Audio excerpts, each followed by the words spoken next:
Aujourd'hui, je te promets, j'ai pas envie de parler, quoi. C'est pas le bonjour. Hein. Mammouth, il a 30 ans. Pour un lourd, c'est vieux, 30 ans. Il est né en 95. C'est la dernière fois que j'ai pris des vacances, d'ailleurs, en 95.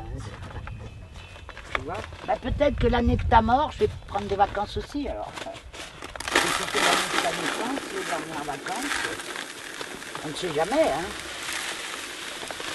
Le miracle existe. On peut se faire remplacer. Ouais. On peut avoir 2 bénévoles de temps en temps. Non mais heureusement que j'ai des éleveurs très gentils qui me prêtent leur terrain. Sinon je serais dans la merde. Ils ne me prêtent pas le hangar mais ils me prêtent le terrain. C'est mieux que rien. Je suis arrivé il y a 40 ans de Fontainebleau et c'est Concours-Épic. J'ai rencontré un troupeau sauvage. Ça existe encore en France. Il n'y a pas que les chevaux de Przewalski qui sont sauvages. Hein. Les chevaux de viande dans les montagnes pyrénéennes, ils sont sauvages aussi. On les approchait pas à 100 mètres. Hein. Ils voyaient l'humain une fois par an pour prendre les poulains, c'est tout. Donc, avant que je puisse en toucher un, il m'a fallu 1 an et demi au moins. C'est l'homme avec qui j'ai vécu le plus longtemps. C'est Moumouche, un mouchette.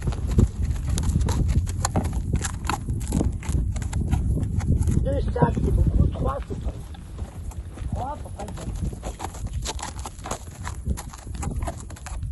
D'ailleurs, en parlant de mammouth, là, mon vieux, sa mère, Souerté, qui est née au début que je suis arrivé, il y a 40 ans, à l'époque où le camion venait 1 fois par an chercher les poulains pour les emmener à l'engraissement en Italie avant abattage.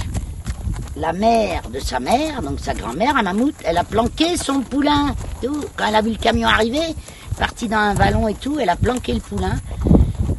Et 6-7 heures après, le camion est parti avec les poulains, avec les mères qui hennissent derrière et tout ça.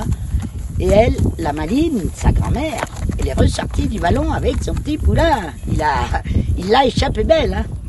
Les malines, de toute façon, quand elles voyaient le camion arriver, elles avaient compris. Hein. Que ça allait pas être une bonne journée. Hein.